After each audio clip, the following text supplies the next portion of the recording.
all here. My name is Hamsi. First of all, I would like to thank Archana and Prabhu for conducting me to be a part of this important event about the issue in Kashmir. So after the first meeting I had with Archana and Prabhu, I went home, sitting there for hours and trying to, do some research about this conflict on the Norwegian media. And after several hours, I ended up with 5 sentences, that was it, on a newspaper called NRK, for those of you who know that. So, that's the world, or that's the issue we are here right now with. We don't know a lot about this issue, and today is going to be a very important day.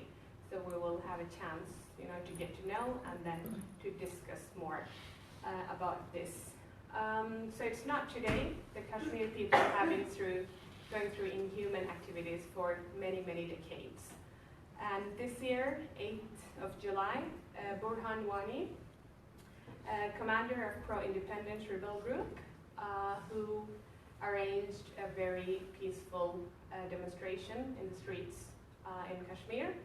And the result of it was a brutal armed crackdown by the Indian state.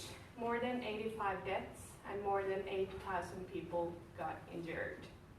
A denial of medical attention, attacks on hospitals, ambulances, and aid workers are some of the issues in Kashmir at the moment.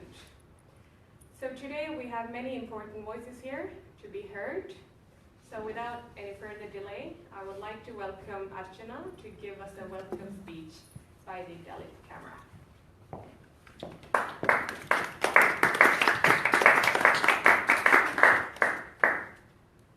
Good evening, everyone. Thank you for coming today for this important event. Dalit Camera is very privileged to host this event, Kashmir Rebel Republic. The concert by MC Kash and facilitated by Dr. Dibyesh Anand. I welcome both of them here to this event. And I invite each one of you as individuals and the organizations you are representing to this event. Dalit Camera, which is a volunteer-run media in India, takes its name Dalit from those who might know, which is called the oppressed or the broken, Dalit. But Dalit as a name has been reclaimed, and today it's a political identity to assert one's rights and fight for justice and equality in a society which is primarily oppressive, the caste system, which is also known as the Brahminical system. Dalit Camera primarily is interested or was eager to host this event because it sees the connection between the oppression in India as within the state and also oppression of others outside the Indian border. We recognize oppression of the Indian colonial state on others, and we recognize the oppression of the state within its borders. And we see a connection of imperialism, of Brahmanism, and the military power that is used, judicial and the military power that is used for this. And we believe the only way to fight this power is to come together, to bring all the voices of the oppressed Kashmiris, the Northeastern, the Adivasis, and the Dalits, Muslims, and Bahujan, and across, outside and inside India. This is our attempt to take the voices of Kashmiris and those who know more about Kashmir outside India to Norway, where, as Hamsi before told, that there's very little information about Kashmir. We want to bring the voices to the Norwegian people, initiate a dialogue and awareness so the public and the state feel responsible enough to take action and call for resolution in this conflict and support the freedom fight of Kashmiris. I welcome everyone here, all the parties and individuals, and Hamsi for hosting this event. Thank you.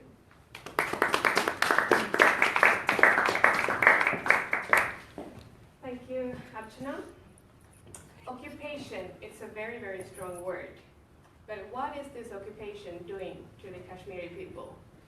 And today we have with us Dr. Dibyesh Anand, who has been an ardent supporter of the Kashmiri struggle to self-determination and will set the context and the discussion on the topic. Please welcome.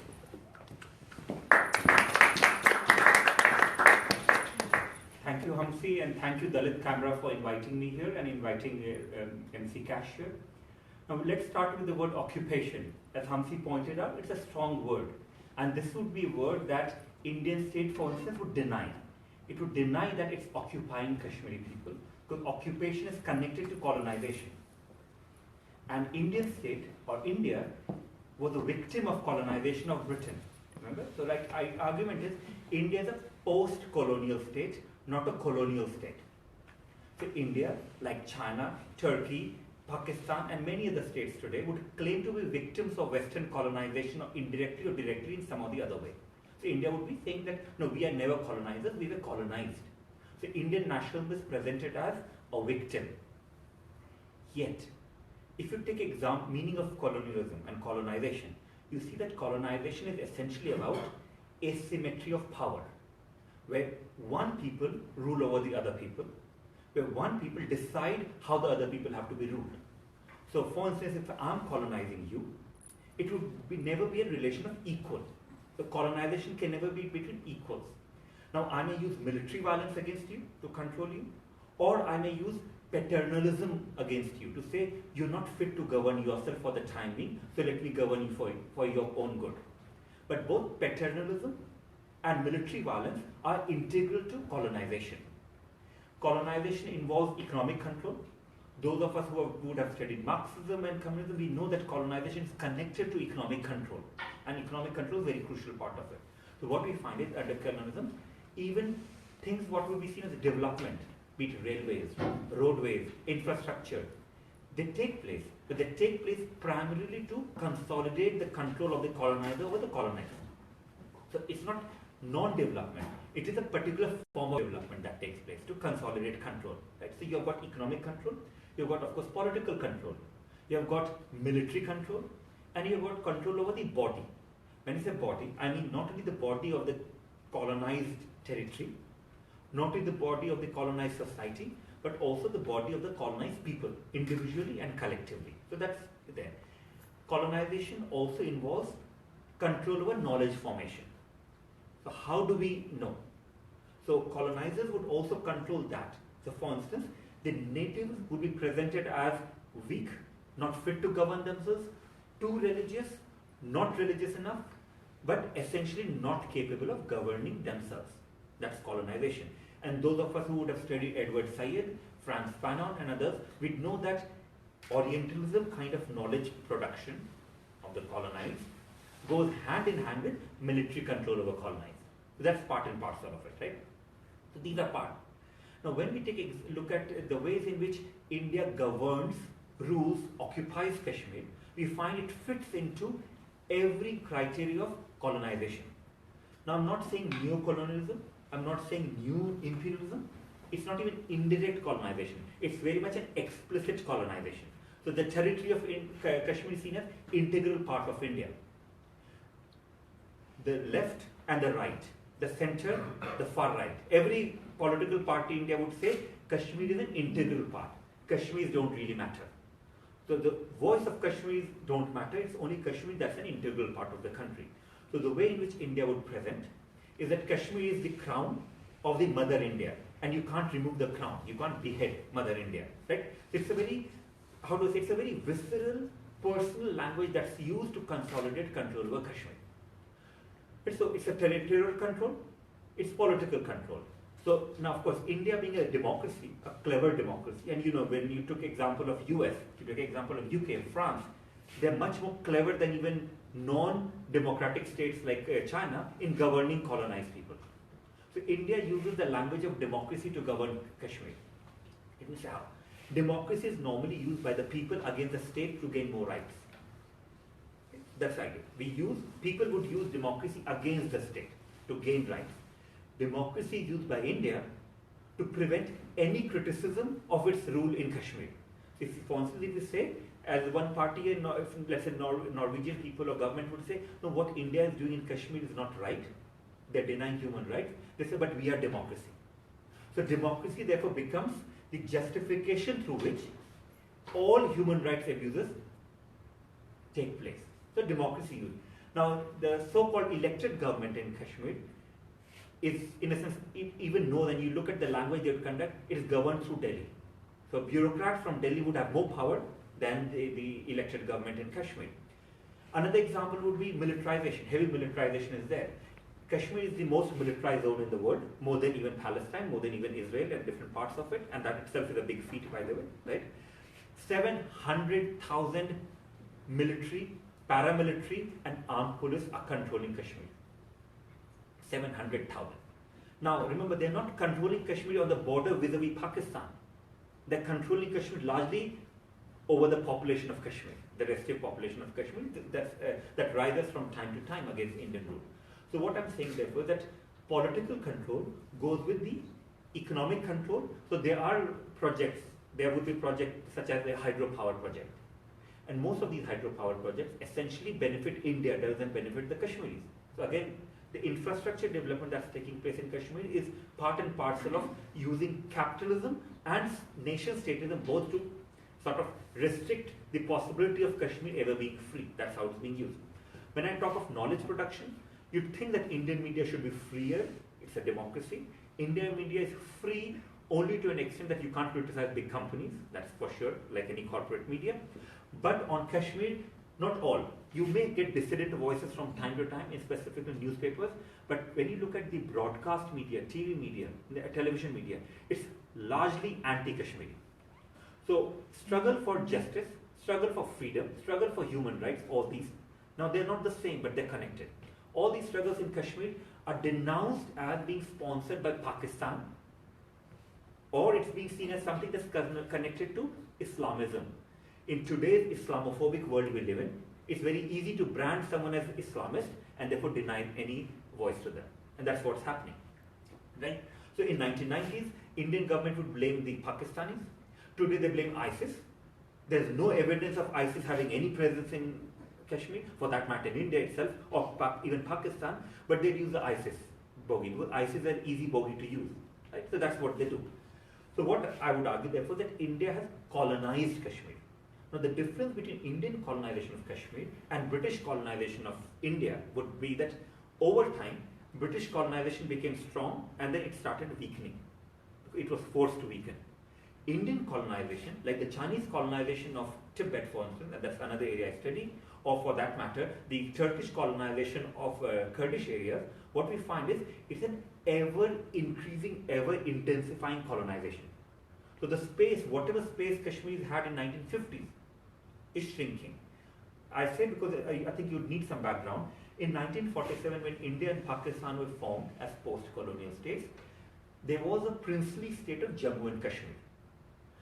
Evidence points out that a lot of people, including the ruler himself, wanted independent Jammu and Kashmir, so independent of both India and Pakistan. There were sections that were pro-India, there were sections that were pro-Pakistan, but independent. But this is where we have to keep in mind, India and Pakistan both didn't want independent Jammu and Kashmir. So they forced Kashmir to be part of either India or Pakistan. Now, of course, India claims that the entire Jammu and Kashmir should be Indian, and Pakistan claims that entire Jammu and Kashmir should be Pakistan. But both would deny right to self-determination. Right? So that's since 1947. So both, when you look at even newspapers you may have talked about, a lot of times, specifically in UK, I know in US, they talk of Kashmir as a conflict between India and Pakistan. Yes, Kashmir is a site of conflict between India and Pakistan, but Kashmir is not a conflict between India and Pakistan. Kashmir essentially, I would argue, is a site of conflict between people of Kashmir and the colonizers.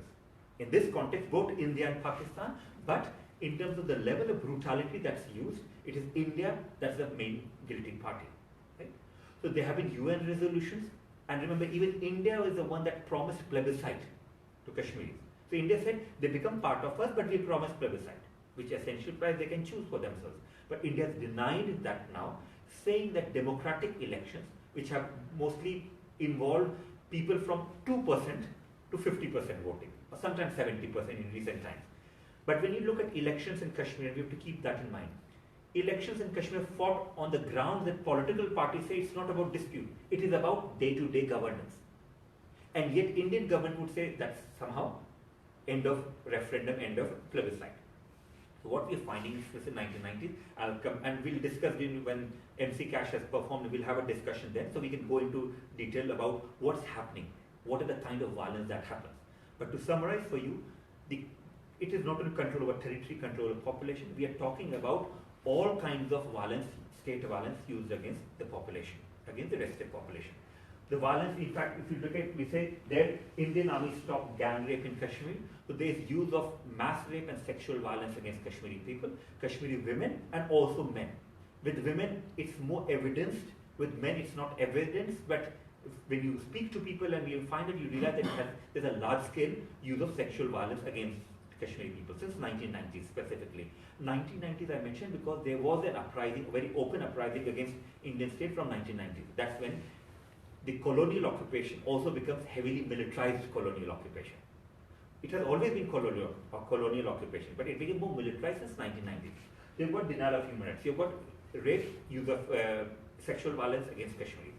You've got killings, so there are between 80,000 to 100,000 Kashmiris who have been killed.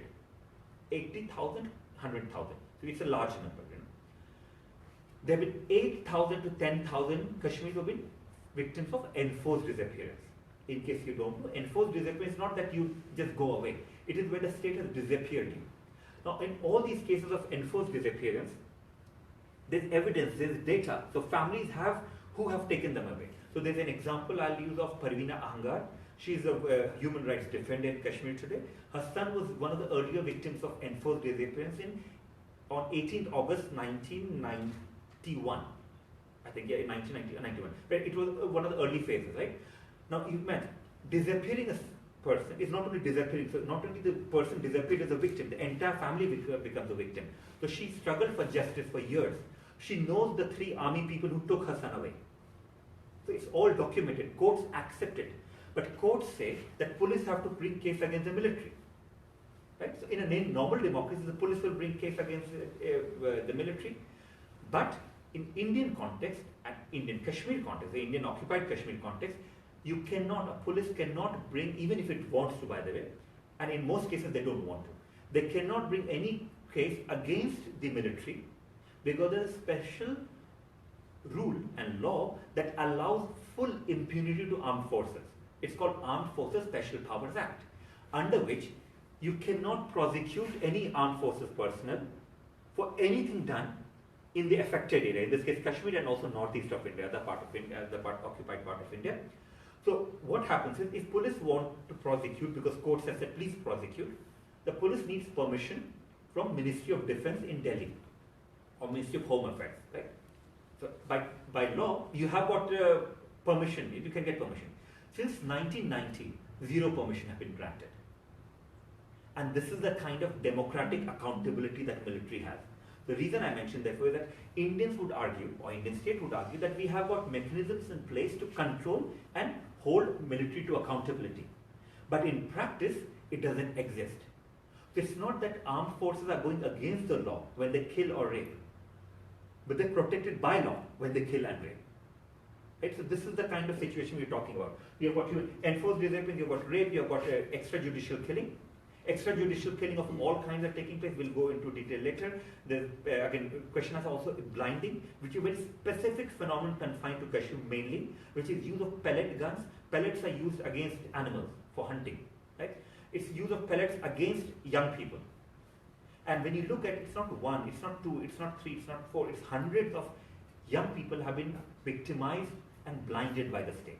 then you realize that it's not, let's say, a side effect of military violence. It's a conscious state policy to blind young people, because then you put fear into the blind people, hoping that they will give up. So, right, so you have got military human rights violations. India has broken every kind of international law on human rights, but the beauty of the international community, as you know, is because India is a democracy and it's a big market, a growing market, most governments would be quiet. And they would say it's between India and Pakistan. When it should not be only between India and Pakistan. Of course, they're important actors, I'm not denying it, but it should be largely about that the heart of any discourse internationally should be Kashmiri people themselves. Right? That's what it is, because Kashmir is a stateless nation. So again, I'll not say what Kashmiris want and everything, we can discuss that, we can have that discussion later. But essentially what we find is, I said, India claims Kashmir to be part, Pakistan claims Kashmir to be part. Kashmiris are divided, but it's one voice comes out very clearly, which is right to self-determination. Yes, it's about human rights abuses, no doubt. It is also about right to self-determination, which is struggle for Azadi. Azadi would mean freedom, struggle for freedom. Now, some could say, doesn't freedom mean independence from both? Does it mean independence only from India? But at the very least, it essentially implies it's a right of all people in Jammu and Kashmir, Muslims and Hindus and Sikhs and Buddhists, Kashmiris and other ethnic groups, be it from Jammu and Ladakh. It's a very diverse region. It's the right of all people of Jammu and Kashmir to decide once and for all what they want, what option they have. UN resolution, and we have put it here that UN resolution should be implemented. The problem with UN resolution is it confines it to India and Pakistan. There is no independence option. But that itself shows to you the limits of United Nations. United Nations is a collection of nation states. So in one sense, this is a struggle for human rights, but this is also a struggle for freedom. And therefore, when we have solidarity, we have to keep in mind, we are talking about Kashmiris who are being dehumanized. Kashmiris whose rights are being taken away through colonization. Right? And in the end, we are talking about Kashmiris who are being killed, named, and their dignity is being taken away. So I would say that one word, if you have to use through which we can understand what the struggle in Kashmir is all about, it is struggle for Azadi, freedom. Thank you very much.